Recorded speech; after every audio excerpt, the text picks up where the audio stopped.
Alors, cette mort, c'est quand même celle Bertrand Cavalier. d'un dictateur les plus sanguinaires qui ait connu le monde depuis des années. Si vous voulez, moi, le discours, ça serait intéressant de voir comment vont réagir les intelligentsias, parce que y a des gens qui sont pour, qui sont contre Trump. On peut pas partager toutes ces idées, mais là, il s'impose comme le défenseur du monde libre.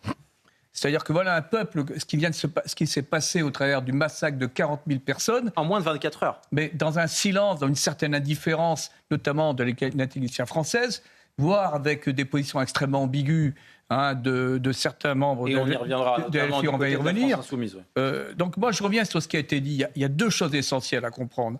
Si vous êtes israélien, vous étiez face à un homme qui avait comme obsession de vous anéantir et qui allait disposer de tous les moyens pour le faire. Capable d'ailleurs de massacrer une partie de son peuple, imaginez de lancer des bombes ou de détruire Israël, et c'était complètement obsessionnel.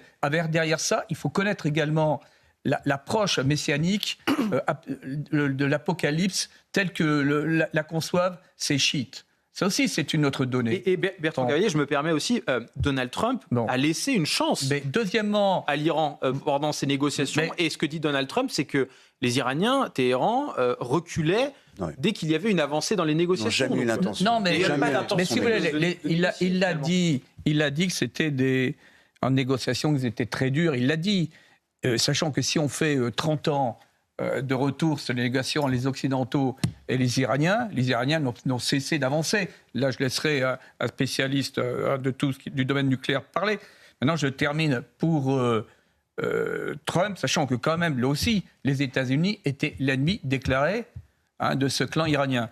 Donc là, nous avons un discours de Trump qui est historique. Qu'on le veuille ou non, il est historique. Après, on verra les résultats. Mais donner la chance à un peuple opprimé qui, dans son immense majorité, veut sortir d'une dictature les plus sanguinaires de l'histoire contemporaine, ce n'est pas neutre.